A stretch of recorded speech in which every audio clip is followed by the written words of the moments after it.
It's August 2000. In the city of Wollongong, near Sydney, Australia. 20-year-old Belinda Van Crevel and her 2-year-old daughter are leaving the scene of a crime. Inside the house, Belinda's father, Jack, lies dead, brutally beaten and stabbed. Belinda is on her way to report his murder to police. What they don't know is the killer is a friend of hers. And a few days before, she had told him she wanted her father dead. All I know is he has to die. This wasn't the first time that murder had been a part of Belinda's life. Her brother is a convicted serial killer. How did she end up surrounded by violent deaths? Did she really want her father killed, and why? Now, Belinda is ready to tell her story in public for the first time ever. I'm Candice DeLong. As an FBI agent, I worked on the front line for the world's most powerful law enforcement agency. I went undercover, I trailed terrorists, and I interviewed notorious killers. It's my job to understand the people who others cannot comprehend.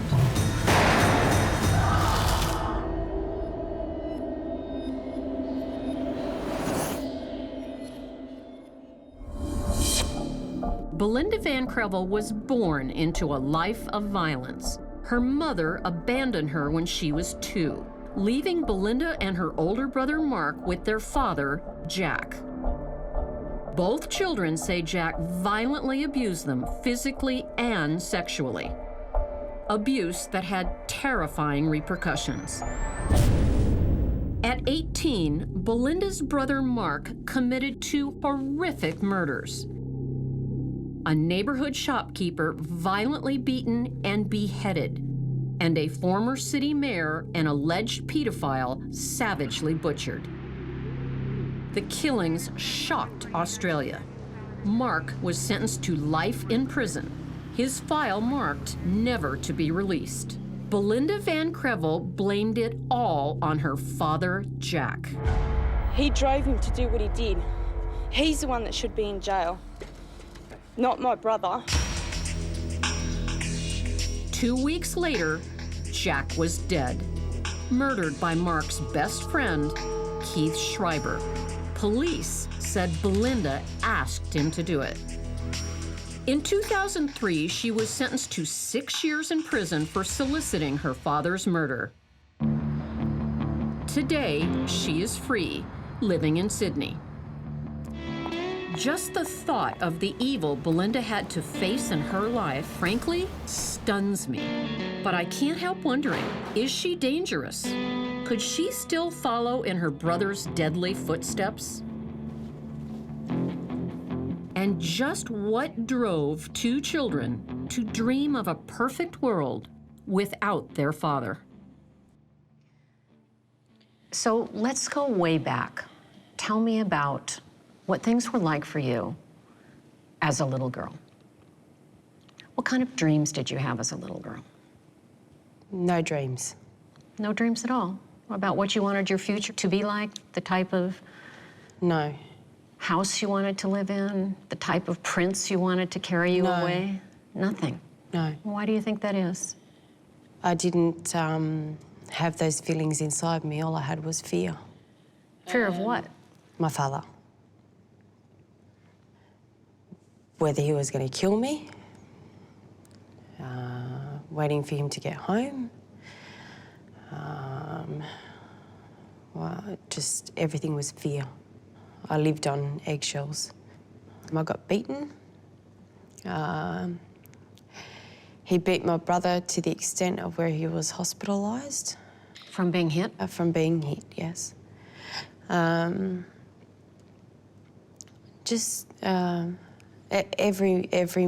Every morning his pillow was saturated in blood. He had lost so much blood every day. I copped it too. but he copped it a lot worse. It was an everyday thing. I become immune to it eventually. I mean, he did it to me every day. At first, I felt the pain. Like a slap or a Oh, no, punch? not a slap. I mean, punches, kicks. Well, punches until I hit the ground, and then it was kicks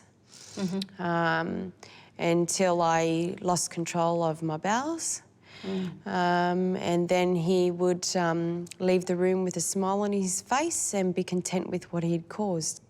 We tried getting away from our father many a time. Our father would always deliberately find us, and he'd always ask us to come back home, and he'd play nice, and he'd say nothing bad will ever happen again, I'm sorry, and we'd go back there, and the same thing would happen. At his son Mark's murder trial, Jack Vancrevel admitted that he was extremely violent with his children. But he denied his son's other claim, that he went beyond beatings to sexual abuse. Let's talk about your father violating your brother. A horrible thing. Yep. How old was he when this started, to your knowledge? 7. And how is it that you are so sure about that? Did you witness something? My father always went into my brother's room of a night and closed the door and stayed in there for hours and never come out. We'll never know for sure what went on behind that closed door. But Mark grew up to be a very unusual boy, to say the least. Fascinated by serial killers and violence. At what point in Mark's youth did you notice that Mark had some psychological issues going on? When he walked into my bedroom and woke me up and said to me, I think I'm possessed. And I'm scared. I'm sorry. It's all right. Where would a boy hear the word possession or think of it? From our father. From your father? The way he was. No, it's just so even to look at him, you could see that he was scary. He was, but he was like, I don't know, he wasn't right. Your dad. Very scary guy. Oh, yeah. Very scary.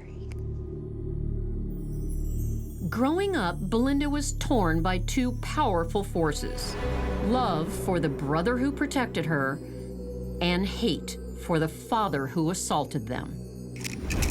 When Belinda Van Crevel was 18, her brother Mark committed 2 incredibly violent murders. Mark claimed both his male victims had made sexual advances to him. He said it sparked memories of his father's abuse, and that triggered an extraordinary rage. What do you recall doing, if anything, at the time that you found out about not only the murders, but that Mark was responsible for them and that they were so brutal? What kinds of things do you recall thinking? Why did it have to be my brother? He's such a beautiful person. How can your own father do so much damage to their children for Mark to be able to go that far? When I found out about what he did, I understood 100% at what he had done. I understood every reason why, and that was because of what I had seen while we'd grown up. After 2 murders, Mark surrendered to police. In court, he blamed his father's abuse for his crimes. But the judge found the murders so violent, he could show no leniency. Mark, your beloved brother, is convicted and sentenced to spend the rest of his life in prison. Must have been overwhelming. What was it like for you, realizing that? So unfair. Unfair. He didn't need to go to prison, he needed help, he'd been hurt. My father should have been in jail, not my brother. He caused what had happened. So why should my brother go to jail and suffer? I think Belinda is suffering from a kind of survivor guilt. Mentally, she is much stronger than her brother Mark, and her guilt may stem from the belief that she should have dealt with her father. When did you start thinking that your father needed to die?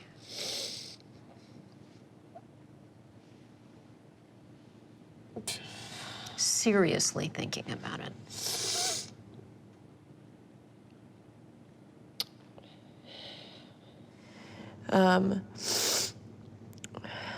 When my brother got where he got. I had thoughts about that before that, of killing him, but I couldn't do it because I had Tia. If I didn't have Tia, I would have done it. A childhood of abuse at the hands of her father stoked an incredible fury in Belinda Van Crevel and her brother Mark.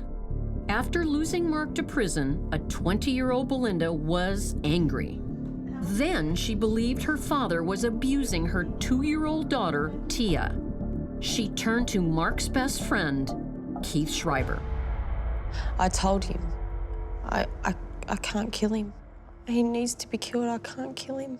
Did you ask Keith to kill your father? Actually, how it happened was, he said to me, when I told him about how Tia had been molested by my father, he turned around and he said to me, right, that's it. He has to go. And I said, yes. Okay. And he did it. Late at night, Keith Schreiber crept into the Van Crevel house. Belinda and her daughter Tia were in one room. Jack Vancrevel was asleep in another. Now, when it did happen, I will never forget it. I've never been so frightened in my life. Let's talk about that night. Oh, geez, I thought that my father got the better of him. I thought that whatever it was, I wasn't sure whether Keith had done what he said he was gonna, like the comments he'd made, or whether there was an intruder. I'm in bed with my daughter, and when I heard the noises, I went stiff, my whole body from head to toe. I just, cold, stiff. I thought that my father was killing someone. Because of the noises that you heard coming out of his bedroom? Yeah, and then I thought because once he got angry, he's gonna kill that persons, now he's gonna come in, and Tia and I are dead. Without a doubt, we're dead. I was waiting for my father to come in and kill me and Tia and I. He didn't. The door opened, didn't it? Yes, it did. It was almost as if somebody maybe was coming in to see if you were okay, saw that you were there in bed, and backed out. Yeah.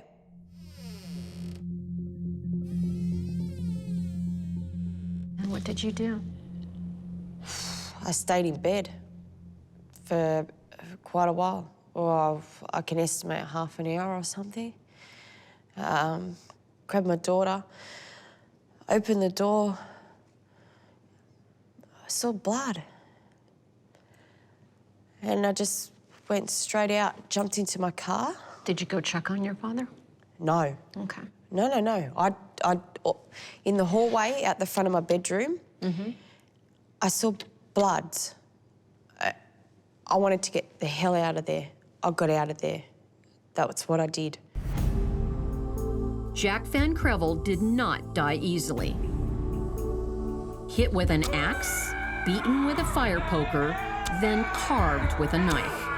That says one thing to a profiler: hate. This killing was personal. The day after Jack Vancrevel's murder, Keith Schreiber confessed to police, saying he did it to avenge Mark, Belinda, and her daughter Tia. Keith was a victim of abuse himself. The judge said he was in a disturbed mental state and sentenced him to 16 years in prison. Why do you think Keith killed your father?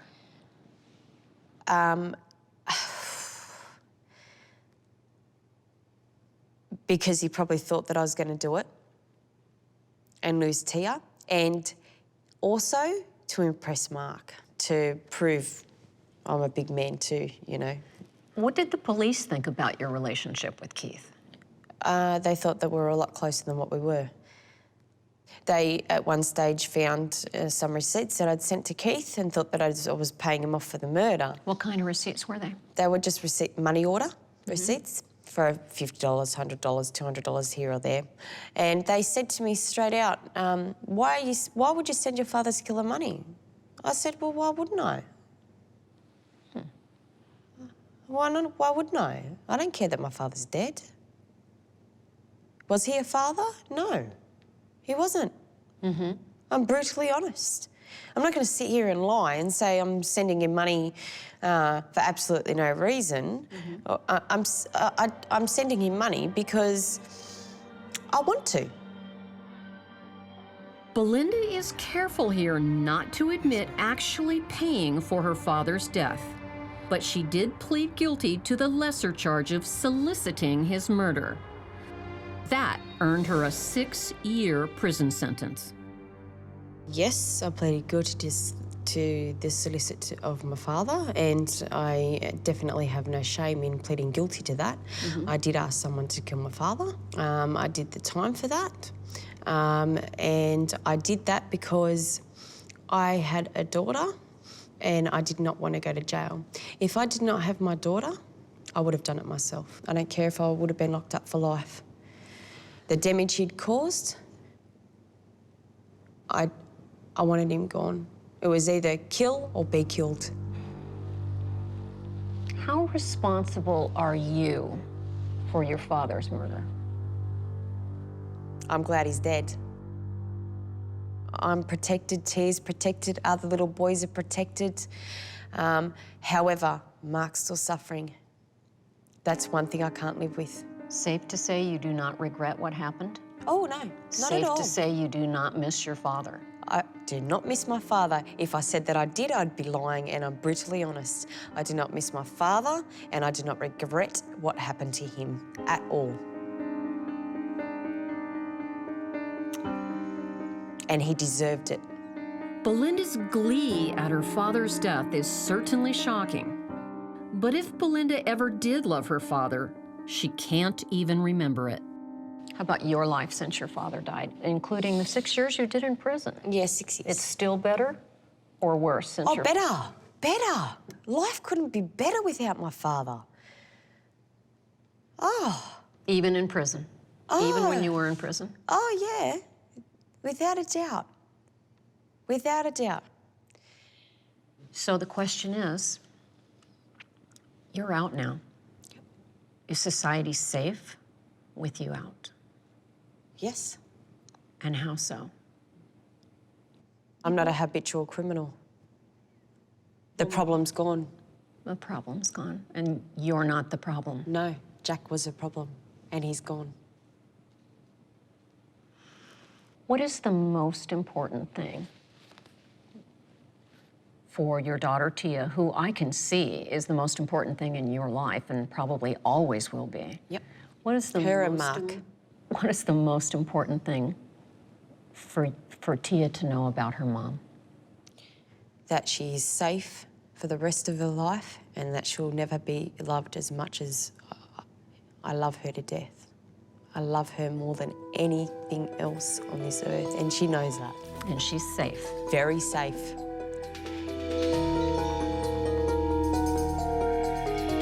Today, Belinda has no contact with her father's killer, Keith Schreiber.